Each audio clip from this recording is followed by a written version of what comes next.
grade you'd like to go downstairs to your class, you can make your way out the back to your classroom. You're welcome to stay here as well.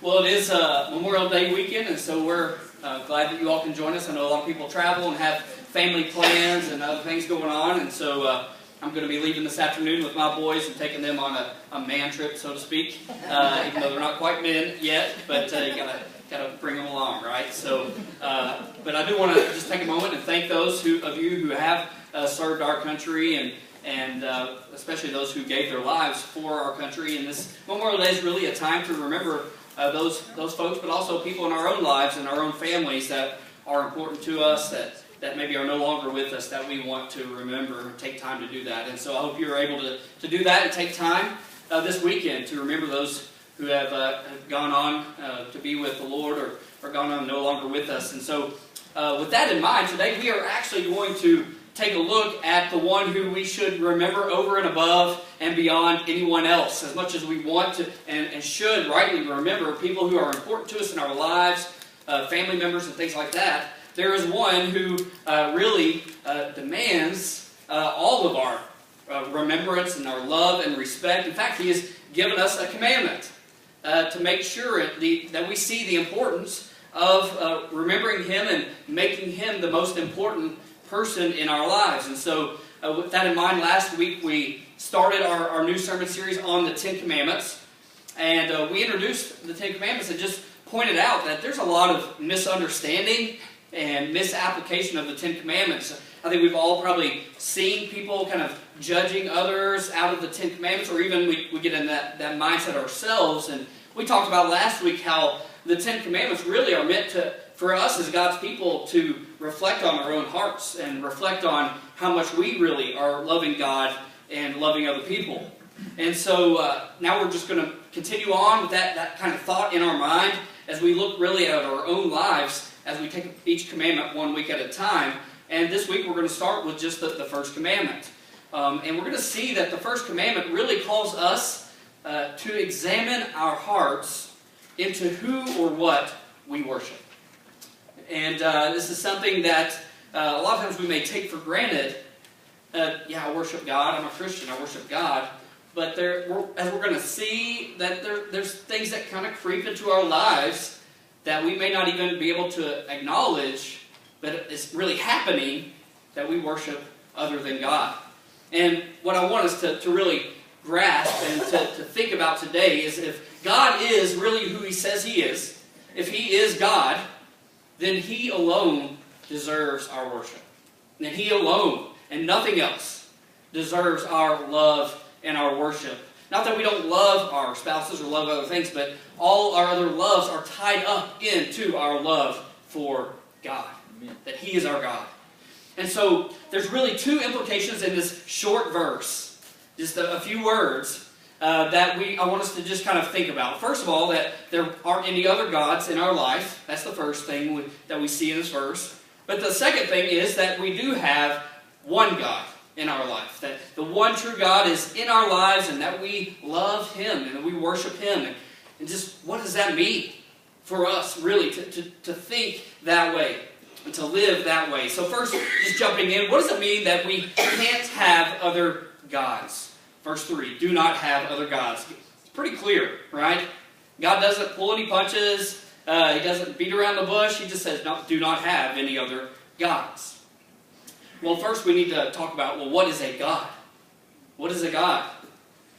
And a God ultimately is something that we are given to worship, right? Something that we make primary in our lives, something that we desire, something that we love most above other things.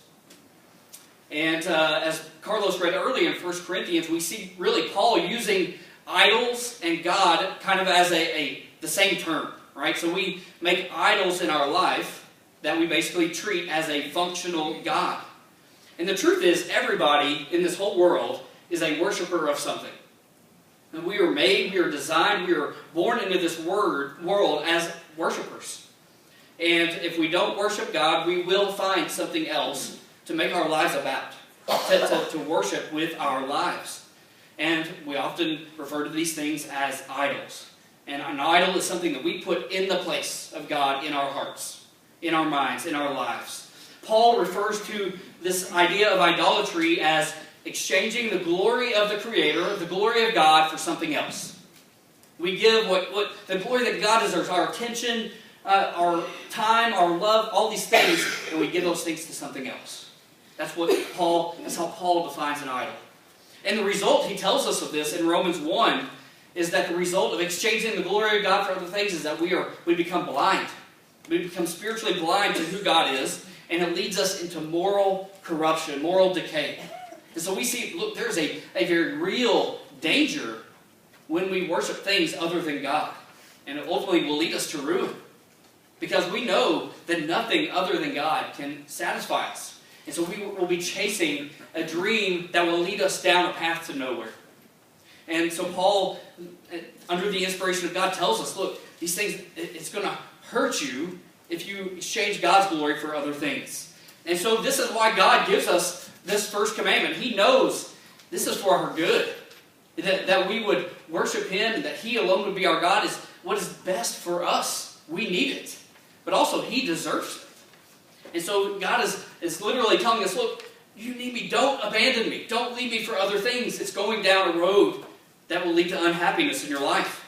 And so for Israel, He gave these 10 commandments to the nation of Israel. They've just come out of Egypt. And so they know that God is their Redeemer. That God has saved them, that He has rescued them, that they are His chosen people.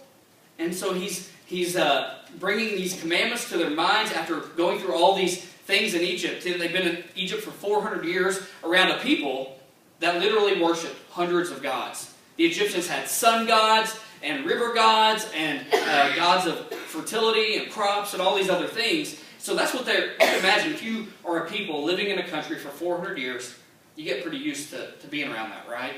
And a lot of times you kind of adopt that as your own thinking.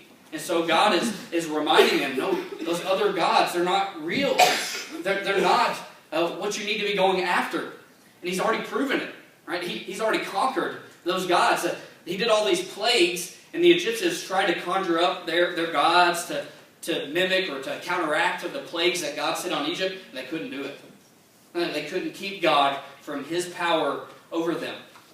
And so then we see that God brings them out of that, and with all these other gods around them. And we see that in our world today, right? I don't know if you all are familiar with the Hindu religion, but they have all kinds of gods that they worship. A god for literally everything under the sun. And they actually believe you can become a god eventually. Like you can die, you be reincarnated and all these things and eventually become a god. And so this is not just something that existed like 2,000, 5,000, 10,000 years ago. This is something that people in the world literally still adhere to. Native Americans here in the American continent also have a kind of a mentality of this as well. And so we see here that God is coming and He's reminding them, look what I've done. Look at all these other so-called gods and how useless they were. And how they brought Egypt nothing but pain and plagues and death. And so God is reminding them, I am the one worth your worship. I'm worth it. And yet we see that Israel forgets. They forget God so often. It started even before they went to Egypt. Abraham, the founder of the nation of Israel, came from a land, a country, a nation of idol worshippers. And we know that his father was an idol worshiper, and Abraham probably was as well before he encountered God. And so he was born into that, and we see like later on his family adopts that same mentality. His grandson Jacob marries Rachel, and as they leave Rachel's father, Laban, they're fleeing from him because they're scared of him. She grabs his household gods and hides them in her bag to make sure he can't find them because she wants these gods to be with her. And so we see that, hey, this is Abraham's grandson. It's not that far removed from God, like speaking to Abraham and doing all these promising these great blessings in his life, and yet his granddaughter and granddaughter-in-law is worshiping these other gods. And then we see after God brings them out of Egypt, the same thing happens over and over again. Israel goes into the land that God has promised, and He's given them this land. He conquers all these nations, these powerful nations, and what do? They start adopting the gods of those nations. Like, they've already been defeated. Why do they need those gods? They don't. And yet they go after them. They're not content to worship God alone. We see that in Judges. Over and over again, like God sends a judge, He brings them back to Himself, and then Israel forgets about who God is and starts worshiping these other gods, and then the cycle continues. And then we see in the book of Kings, king after king after king in Israel turns their back on God and worships Baal or Asherah or other things. We just did a study on Elijah in our men's small group, and we see that literally hundreds of prophets were standing against Baal, were standing against one prophet of God. They all had left God. And so we see, look, this tendency to worship other things, even for the nation of Israel, who had seen God's power firsthand, became very real.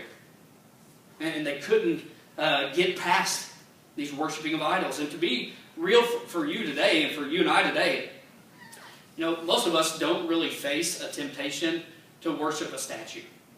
Like, for us, that's just kind of silly, right? I mean, who's going to bow down before a wood piece of whatever and say, "You're my God"? Like, that just doesn't make sense to us as Americans.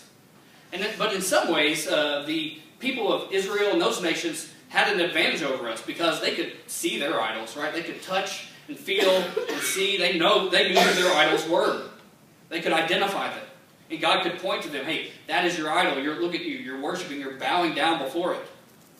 They knew that they had statues and figures. For us today, our idols are much more subtle, and I think in some ways much more dangerous, because we can't feel or touch or see our idols and identify them like that.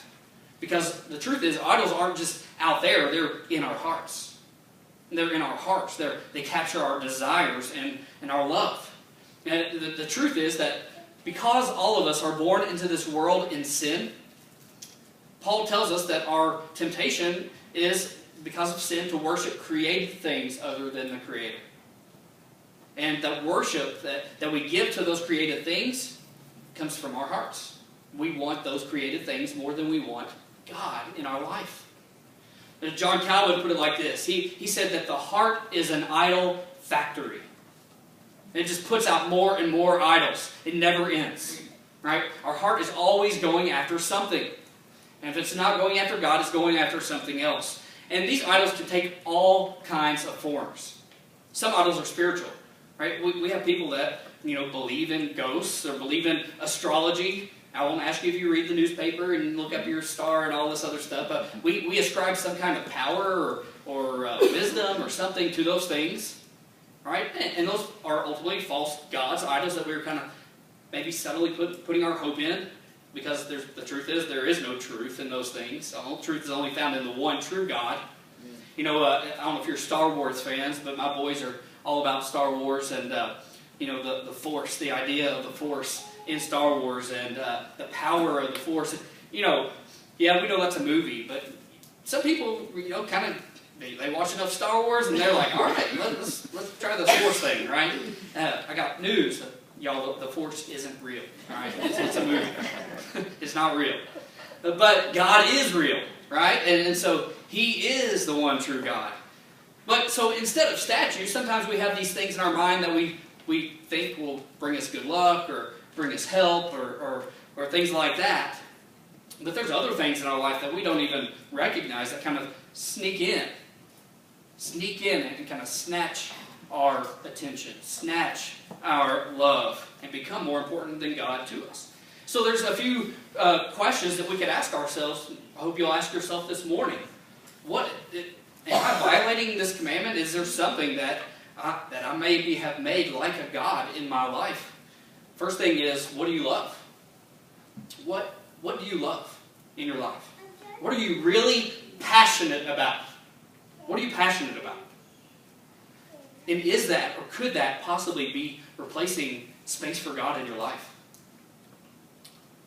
That's one thing. What do you love? Second, what do you trust in?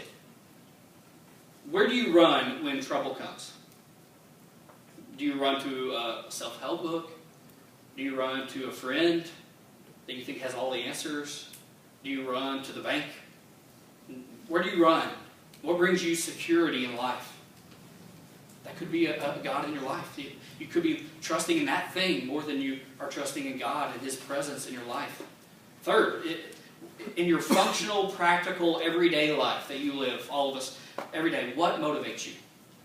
What moves you to act and to speak and to think and to live? What do you spend time on? What do you spend money on? What are you always thinking about? Well, like, what's in your mind right now? Well, what are you looking forward to all the time? Is it God? Or is it something else? Those things could become your God. And the answer to those questions really tell us who our real God is. And I've had these conversations before with people, and we can deny, yeah, I like that, but that's not my God, so to speak. But the truth is, if we are loving those things more than God, then how can we not say that's our God? We're loving this more than God Himself. We're spending more time on this, thinking about this, absorbed in this, than God. And so the truth is, what we love, what we serve, what we desire and aim for in our lives, think of, that is our God. That is our God. And here's what always happens without fail. If we don't worship God, the true living God, then we will find something else to worship. We will find something to live our life for and to invest in. And there's all kinds of things. It could be sex, it could be money, it could be power, it could be comfort, luxury, it could be convenience,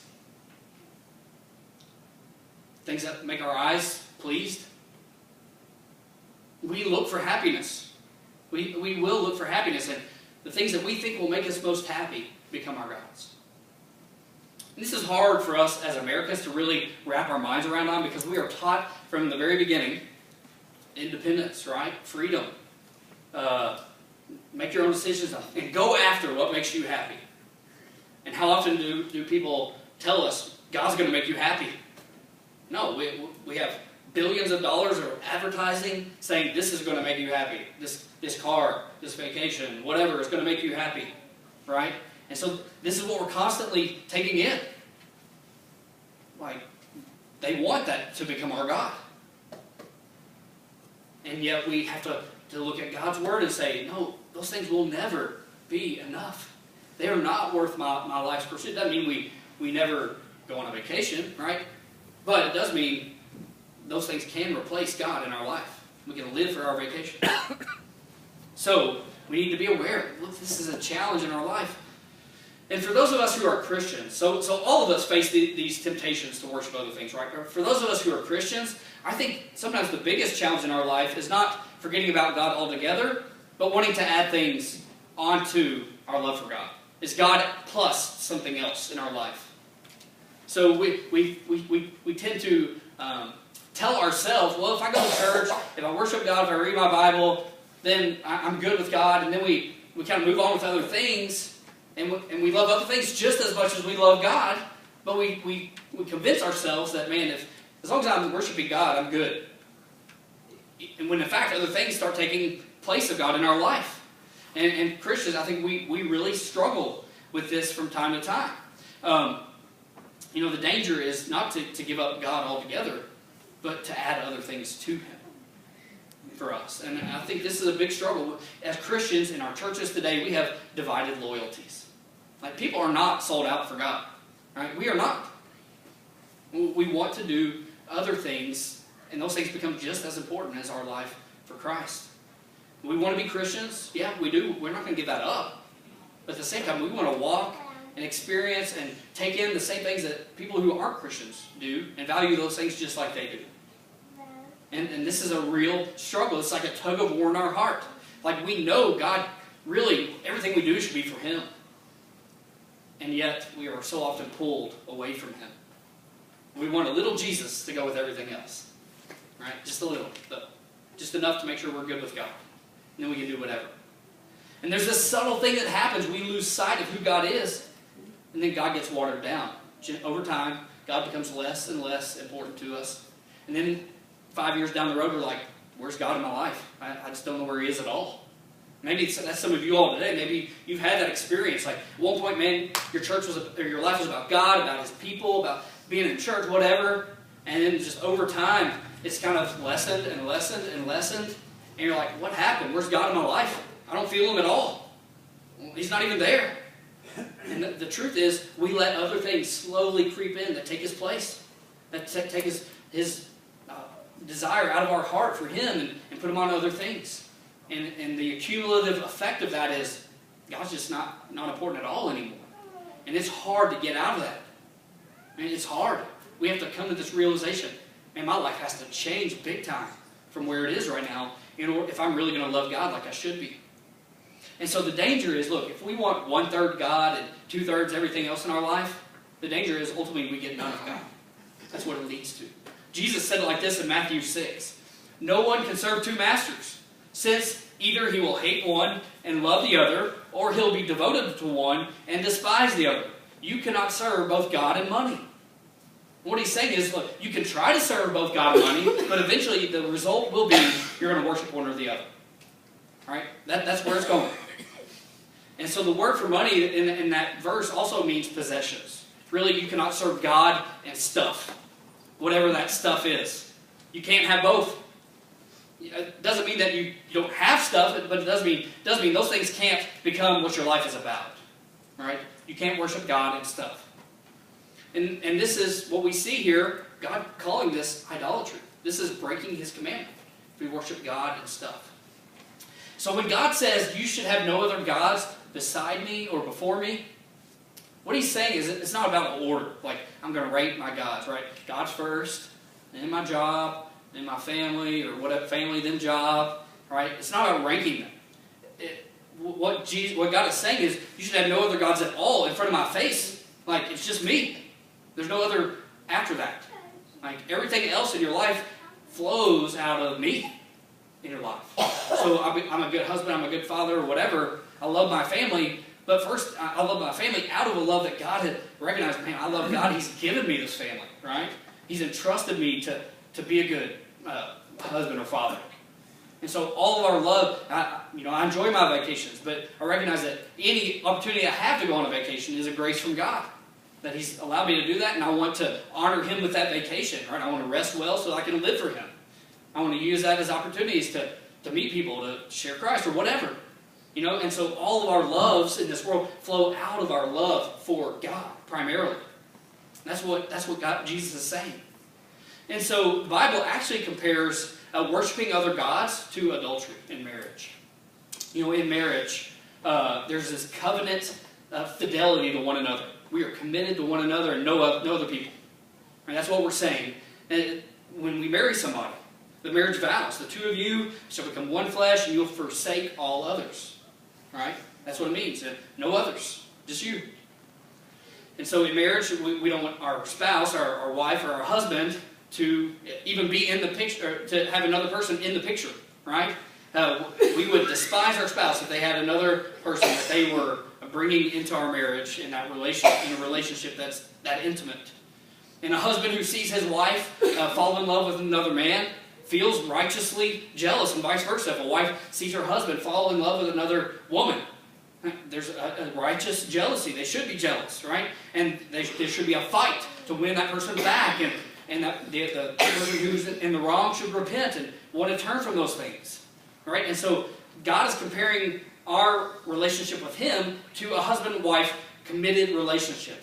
And so God is like the husband, right? He's like the husband, and he is jealous if his bride, the church, his people, want another God in their life. They're not okay with just him. And God is jealous when we who say we love Jesus and claim to follow him start loving other things more than we love Jesus. And so being a Christian and letting other things take our hearts in addition to God is spiritual adultery. And it's not just adultery, it's like bringing in somebody we're having adultery with right in front of our spouse. Because we're saying we still love God, right? So we're just bringing somebody else into the picture. Doing it right in front of God. He sees it. He knows it. Could you imagine that if you're married? Bringing somebody else into the relationship right in front of your spouse? Right? That's what we do when we love other things more than we love God, and we say we love Christ. And we say we're a follower of Jesus. And so what does that mean? What does it mean to not have any other gods before me? It means that your love, your affection, your delight belongs only to Him. It belongs to God and God alone. And all other loves in this world come from a love for Him. Which leads us to the second thing, and that is that not only should we not have other gods, we should worship the one true God. All right? So picking up verse 3 ends with before me, or besides me. All right? The focus there is on God.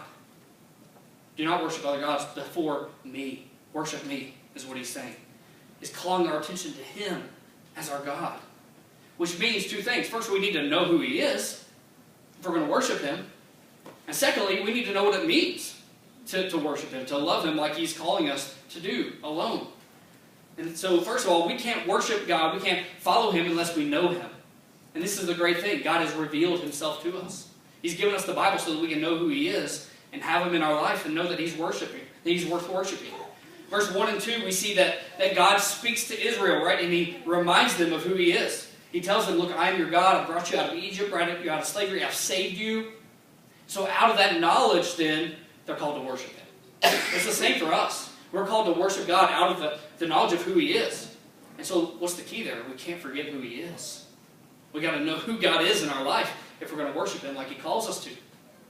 Which means we've got to spend time with Him. Right? We've got to know Him. We've got to invest our life in who He is. So we need to be committed to know that who God is and that He is above all other things. That He alone can save. Secondly, we need to know, well, what does that mean to worship God alone? And I think Deuteronomy 6 and Matthew 22 help explain this. Deuteronomy 6:5 says this, love the Lord your God with all your heart, and with all your soul, and with all your strength. And then Matthew 22, Jesus repeats that, and then He adds on, this is the greatest and most important commandment. Right? So what's the key word there? It's all. Love God with all. All our heart, all our soul, all our mind, all our strength, everything we have is going towards loving Him. And this calls for the whole person of who we are to be engaged with God. Every ounce of our strength, every thought in our mind, every desire in our heart is all for God. It's undivided. That's what it means to worship God alone. It's undivided. It doesn't mean now that we're like a monk, right, who goes and hides ourselves somewhere and we sing happy songs about Jesus all day long, right? That's not what that means.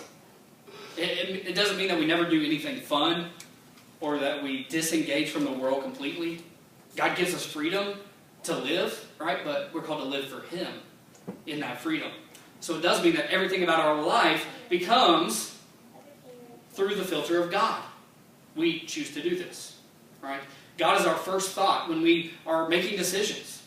God is our first thought when we're deciding what to do with our money or with our time. That we're prioritizing and organizing our life in a light of who God is. That's what it means that we worship God alone. Or is God just an afterthought? Oh, yeah, I should have done this, but I didn't think about God ahead of time. No, God's always got to be that primary thought in our mind as we live and act. So, like I mentioned, I'm taking the boys to my hometown, Owensboro, for this man trip this weekend, and so I can look at this through two ways, right? I can look at it through, like my goal is for me to have fun, and that's like I'm at the center of this trip. It's all about me, or all about them even. Like I can make them an idol. Or I could see this trip, this is an opportunity to glorify God, right? Through the filter of who God is, that He's given me an opportunity as a dad to invest my life in these kids, to show them the love of Christ through a trip, through leading them to be godly men, and all these other things, right? So am I filtering it through God, or am I filtering it through just my own joy? Like God wants us to have joy, but He wants us to have joy ultimately that comes from Him. And so you see how these decisions or our thought life should affect the decisions we make and how we live. Like it'll change my intentionality on the trip if I'm thinking about God on the trip. So we need to realize, look, how committed we are to worshiping God and Him alone affects everything about our Christian life. If you want to be a Christian and you want to be faithful as a Christian to God, say, hey, I want to grow in my walk with God. All right, that's why I'm here. then guess what? How you grow in your walk with God is dependent on how much you really worship God in your life versus other things.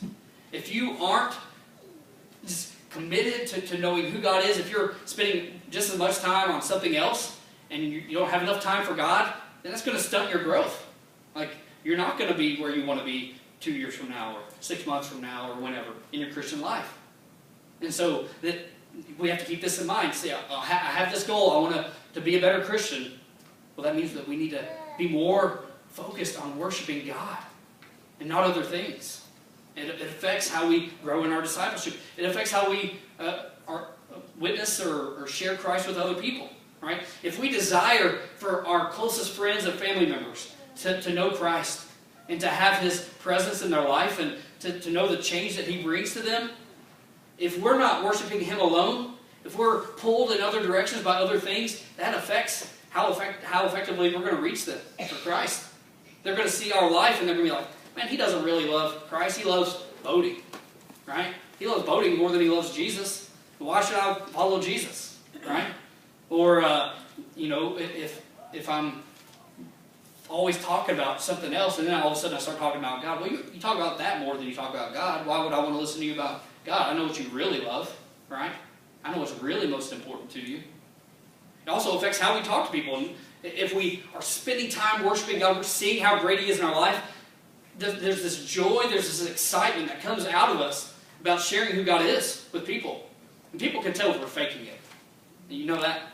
If it's just like, hey, I got to get this, I feel like I got to check this book off check this box off in my life, so I'm just going to share Jesus real quick and then move on to something else, right? Do people really want to listen to you if you're just like going through the motions? No. They want to know that you care about it, that it's important to you, and it matters. And how does that happen? Well, we're worshiping Him and not other things. Our minds are on God and God alone.